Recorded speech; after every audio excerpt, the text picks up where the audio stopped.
that it's right and natural to be ashamed of your naked flesh. And eventually, of course, the classical and Jewish worlds come together. Hello, Christianity. The history of sex and love was about to be totally transformed. The pagan world saw the business of fertility, sex, and the renewal of life as the vital connection between the gods and man. Christianity, in the early days, presented itself as anti-paganism. So being anti-fertility and anti-sex wasn't an accident. It was fundamental to Christianity. This is the Greek city of Corinth. It's a quiet place now, but a couple of thousand years ago, when it was part of the Roman Empire, it had quite a reputation. When Greeks referred to a prostitute, they called her a Corinthian girl. And one expression for a pimp was a Corinthian businessman. She's a Corinthian meant, oh, she'll go with anyone. Up on that mountain was a temple to Aphrodite. And here, in this lively port city, Aphrodite's temple was dedicated to the pursuit of sexual love. It was said that there were 1,000 temple prostitutes hard at work here. After the crucifixion, Jesus' disciple Paul set out to teach the world the importance of what he understood to be Christ's message. And this is what he wrote in his letter to the Corinthians. Neither fornicators, nor adulterers, nor the effeminate, nor homosexuals shall inherit the kingdom of God. This is what St. Paul told the people here in Corinth. In the history of sex and love, St. Paul holds a very special place. He was both a Jew and a Roman citizen who grew up in a Greek city. He set out to interpret the message of the Jew Jesus to the Romano-Greek world. And a large part of that message, as he interpreted it, was that unmarried sex was not only shameful, but a sin. To the unmarried and the widows I say that it is well for them to remain single, as I do. But if they have no self-control, let them marry, for it is better to marry than to burn. By putting control of sex at the heart of his religious message, Paul wrapped his own particular views on sexual behaviour in the moral authority of the creator of the universe, and he made it stick. Where's the temple of Aphrodite now? There's hardly a stone of it left. Thank you, St. Paul. Before Christianity, there'd been no such thing as a thought or feeling that needed a priest's forgiveness. The idea of sinfulness just did not exist. By the 4th century AD, the church was claiming that if you confessed your sins to a priest, he could forgive them. The power that this conferred on the priest meant that from then on, they were going to control our attitudes to sex. Is it a bird? Is it a man? Well, not exactly. The Romans had never before thought of the phallus as something shameful. Images like the flying phallus were a kind of comic lucky horseshoe. But now the church had taken the Adam and Eve story, built up a profound sense of shame over private parts, married that to the Greek idea of pure love, and added the idea of sin. People all over the world had once believed that the sensual, sexual power of the gods made the world alive. Sexual love was literally divine. The church was determined to destroy that link, and along with it, paganism itself. And of course, the destruction of paganism meant that Christians would replace pagan priests at the centre of power. The antipathy to sex of the early Christian authorities was so complete, it even extended to the whole idea of marriage. Marriage is a moral crime, more dreadful than any punishment or any death. Marriage is a crime against God, a prostitution of the members of Christ. It was certainly a novel approach. Sexual love had once linked mankind to divinity, but now in Christianity it did the opposite. Sex cut you off from the love of God. Well, of course, that should have been the end of the history of sex and love and everything else. But the world didn't end, and life went on. And so, of course, did sexual passion, even amongst Christians. The church imposed restrictions. Obviously only one partner, and not quite so obviously, only one position, man on top. No sex on holidays or fast days, or without your clothes on, or in church. Oh, and you mustn't enjoy it, of course. But while Christianity succeeded in imposing its radical antipathy to sex on most of Europe, paganism, the religion of the temples, was still flourishing elsewhere. At a remote site in northern India, hundreds of miles from the nearest large city, stands an extraordinary mystery. A group of temples, built around 1000 AD, but abandoned within a few centuries, covered in the most amazing sculptures. They depict scenes of astonishing eroticism, and up to now, no one could say why they were there.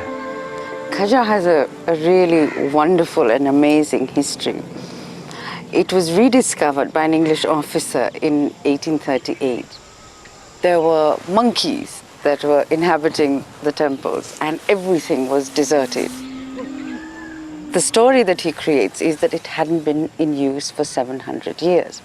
He said he clambered up the temples holding the leg of one god and the hand of the other, and he climbed up to the top. He was shocked when he found the erotic sculptures. He said that the sculptor had let the subject get a little too warm. Why have they put on this temple scenes of women taking off their clothes? Why are there scenes of intercourse?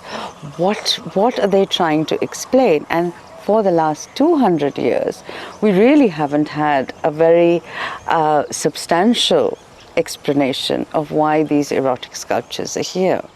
Dr. Shubita Punja, an art historian working on the site, discovered that it was not deserted after all. It happened completely by accident. When I came here in 1992, in February, there was nobody there. It's a small village of about 5,000 people. We heard this rumbling sound of bullock carts coming into the village. And I came out and I saw this amazing crowd from every road, from every corner. There were these bullock carts coming in to Khajuraho. Completely unnoticed by the world, even unnoticed by UNESCO when they declared this a World Heritage Site, some 30,000 people arrive at Khajuraho in northern India for one day each year from the surrounding villages. They have been invited to the wedding of the gods. In one of the temples there is a standing stone. This represents a great phallus, the phallus that is the generative energy of the cosmos, known in India as the god Shiva. Shiva is the force of death and renewal. It sits in a circular base that represents the vagina, the entry to the womb of the great goddess, the source of life. She is known in India as Parvati.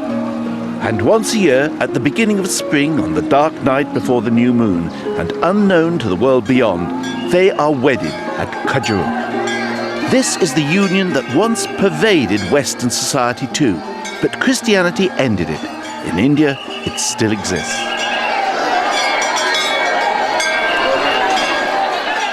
This is the very heart of ancient belief, rarely seen by the outside world.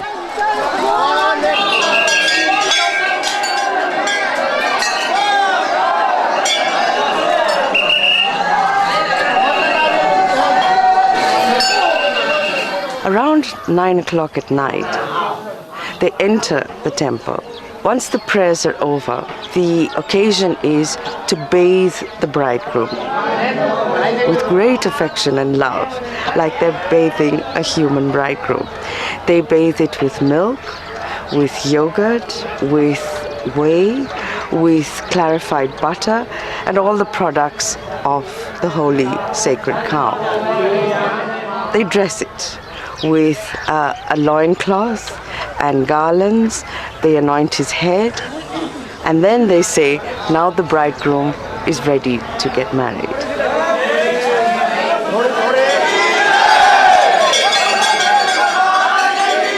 This union is the center of all creation. When Shiva and Parvati come together, the world goes round.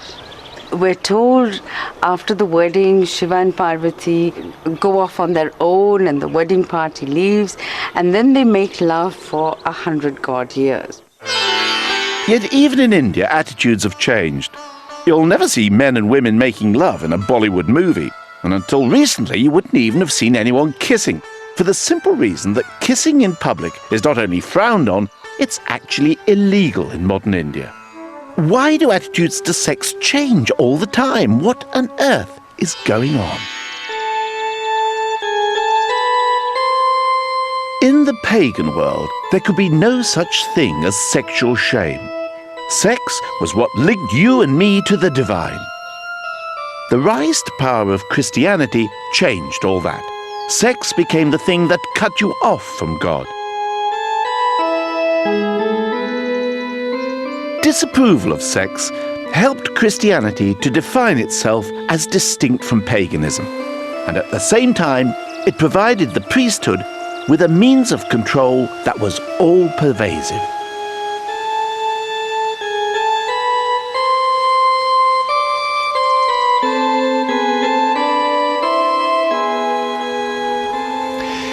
In the Middle Ages, the church dominated people's lives, just as it dominates this town of Montmorillon in central France. They didn't build churches like this just because they looked pretty. They were symbols of the power the church exercised over every aspect of society.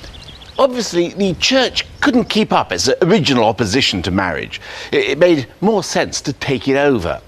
But this wasn't that easy. You see, at the beginning of the Middle Ages, marriages weren't really religious ceremonies. They were more like business agreements between families, bringing their estates together. And small children would have their future partners chosen for them by their parents. So, in the 12th century, the Pope intervened in a rather surprising way.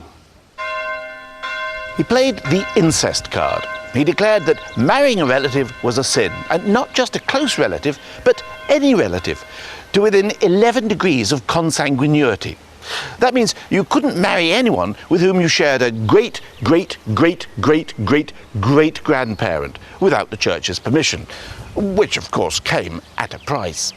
Everyone suddenly discovered there was about 250,000 people in their neighbourhood whom they couldn't marry. And in a little town like Montmorillon, population maybe 500, that could be a bit of a problem.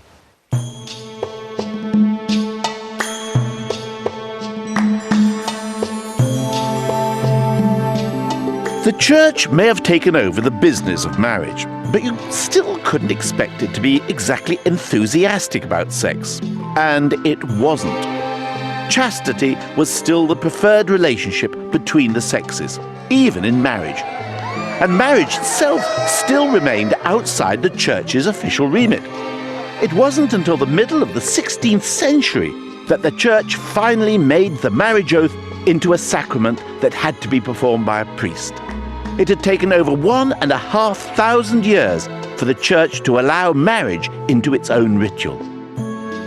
And maybe that wasn't so surprising, because Christianity was a man's business in a man's world, and women were regarded as lesser human beings. Faulty and inferior, females were merely the property of men, like farm animals. It may come as a bit of a surprise to learn that European attitudes towards women improved somewhat as a result of its encounter with Islam. Now, I know that nowadays we tend to think of traditional Islam as repressive towards women, but back in the 12th century, things looked a bit different. The Islamic tradition is that women should be concealed but honoured, and honouring women was something that was decidedly not part of the medieval church's agenda.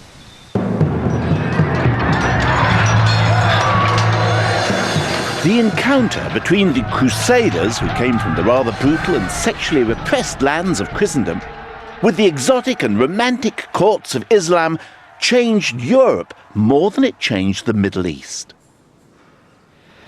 One of the greatest sexual revolutions in history took place in this actual hall. For hundreds of years, the church had been reinforcing the stereotype of the sinful Eve, a woman as inferior and subordinate to men. But here in Poitiers, in France, there was one woman who thought this had gone on for long enough, at least as far as she was concerned. Her name was Eleanor of Aquitaine. Eleanor was a very feisty lady. She was beautiful, charismatic, and sexy. But she was also married to the King of France, who wasn't. He was, well, Eleanor herself put it like this. She said, "I thought I'd married a man, but I find I've married a monk." They were not a happy couple. Eleanor clearly wanted more sex than Louis was offering, and she also wanted more power. And she realized that the two of them went together. She had a storming love affair with this chap, who was then the Duke of Normandy. His name was Henry. She had her marriage to Louis annulled, on the grounds of incest, of course, and married him.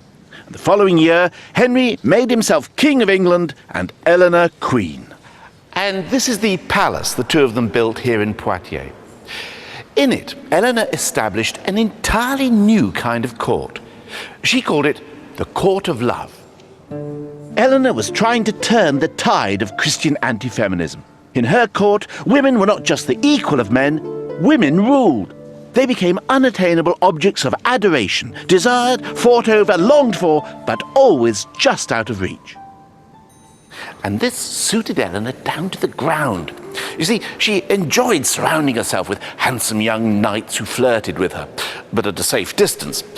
After all, she was a married woman, and her husband Henry was not a pussycat. But that was the point. The courtly lover was always wooing a married woman, a woman who was somebody else's property, sometimes even his own overlord's. And in this way, the laws of courtly love challenged not just the church, but the feudal lordship itself. The